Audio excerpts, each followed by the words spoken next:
safe. Safe for protesters to exercise their rights peacefully and to make sure their lives are protected, as well as our peace officers and everybody else. And that's what we'll be focused on today, tomorrow. Let us give voice to the pain that we feel, but let us not take that out on our city. We are better than this, Los Angeles. We can prove it. Hanno chiuso i cancelli del parcheggio. With that, let me say a couple words in Spanish as well. Thank you. And all right, Mayor Garcetti wrapping up a news conference as we continue to monitor a protest over the death of George Floyd in the Fairfax district that has turned violent. The mayor asking demonstrators across the city of Los Angeles to take a deep breath and de-escalate. And we actually just want to go right up to Gil Labus, a news shopper for Bravo. And Gil, I believe this is what? This is Television City, CBS Television City. What are you seeing? It is. In fact, the crowd just busted through the front gates with dumpsters. A couple of dumpsters, they rolled right up to the gates and busted through. The security was doing all they could to prevent it from entering any further. There is LAPD officers in the property here at TV Studios, but you see secure the gate once again. The crowd made a push for the studios there, but they have now retreated. Which studio is that? That's a good thing. They see that there's a response by LAPD within inside the gates. Here they are, task force moving in to protect that gate. Once again, they have moved in and they're going to secure the gate there for CBS studios there here off of Fairfax and Beverly. But again, once again, the crowd here overtook the LAPD. They retreated from the corner over here at Fairfax and Beverly. They really it's a riot. All the officers jumped on their security vehicles and took off from the area. You see as I push in here, another vehicle that has been pretty much destroyed by the crowds. But it is nothing but chaos out here. The LAPD doing what they can. Here's another car that was vandalized right in the intersection. We are seeing that the group has some support. We're seeing some vehicles coming through into the crowds, and they're handing out like bottles we're of water really... and anything else we are that they can getting assist in. the crowd with. So we're seeing several vehicles throughout the coverage area. I'm going to come up to a wider shot and tilt down to the south here to 3rd and Fairfax, and where that city bus That's security, the I think. LAPD has cleared that area right now. You see the fire department is staging there as well, and there's a push right now up past the farmers market, up Fairfax here, as they push the crowd back towards the north, towards Beverly. So that crowd that was once here, the biggest crowd has been dispersed, and it looks like they're pushing out back towards CBS studios here off of Beverly and Fairfax. But again, a large group here assembling at that intersection. The police had this cordoned off, but like I said, they evacuated this and retreated from this intersection. There was also a report of an injured officer here just before they retreated. These people on the corner right here were throwing rocks and bottles at the officers as they were retreating. It was quite chaotic. But again, one injured officer right now is reportedly at Rosewood and Gardner's, where that officer is being treated right now for his injuries. It's unknown what type of injuries and how serious those injuries are, but once again, the crowd taking over this intersection. Yeah, we saw a couple of officers fall from the back of a vehicle, a police vehicle, as they were trying to escape. And all of this as the mayor was live here on TV, calling for calm, asking people to go home, and implementing a Is that in Italian? Oh no, it's Mexican. Tonight until 5:30 in the morning. That's only for the downtown area.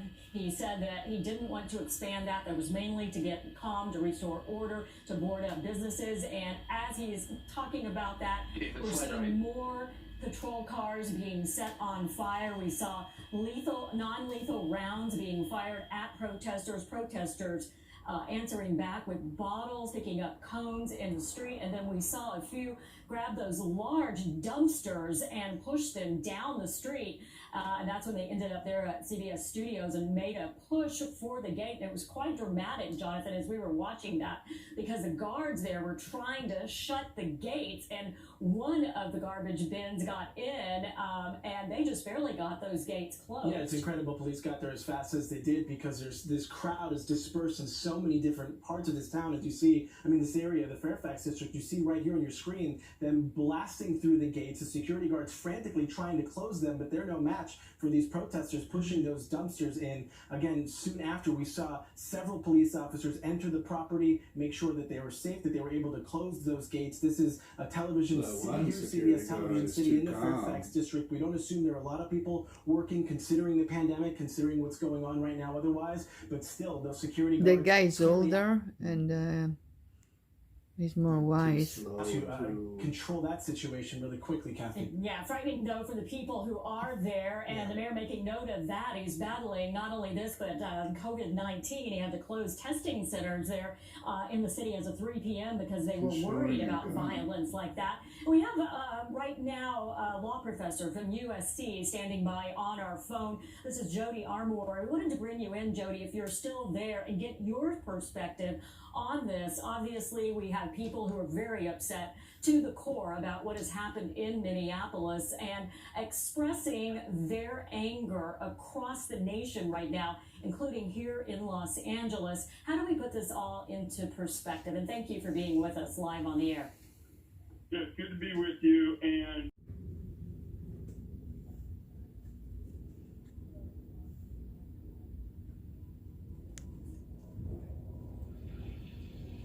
thank you, sir. Now I'd like to bring up Henry Porter, Southeast Community Association.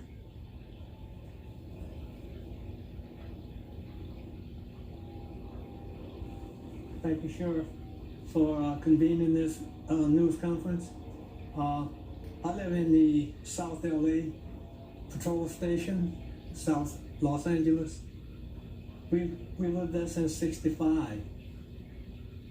And I think part of what my wife and I, as we sit and watch the violence that's taking place across the country right now, it saddens us deeply. Because we've lived through several of these insurrections here in Los Angeles. And we've also observed that the end results have always been the same. The people that are disenfranchised, the people that suffer the most, are the ones that can least afford it. Because once the outsiders come in and burn down your stores, and they burn down and they loot what have you, it's difficult to get investments back into our community. It took years and years and years. So what I'm asking is for every leader, every person of influence that has a voice, to stand up and use that voice. Let's not be crisis-oriented and wait until something happens before we decide to act, come out the woodworks. What I've encouraged people to do is to be proactive. I know people throughout LA County, and I've asked them, get involved with law enforcement. Understand, there is no fear. But know who your captains are. Know who the patrol people are. Get to know them. You can go on a ride through with the deputies. Understand some of the challenges they face. So right now, my plea is to have every community leader, be you a block club captain, be you a watch captain, whatever the title it is that you have, is that not only come out to address this crisis, but to be proactive and continue on, educating our community and making sure that we stand in defense of what is going on right now. I was sharing that if the people were to go and stand in front of those stores that are being looted and burned, that would be a step forward right there. Because most of the people that's doing that are not impacted by our community. So we need to step up and protect our own community. Take that first step. Come out, organize your block, organize your community, get involved with law enforcement, support what they're doing. I've been involved intimately with the Sheriff's Department as a volunteer since 1997. And I was sharing with one of the commanders over here. It has been an enriching experience for me. Understand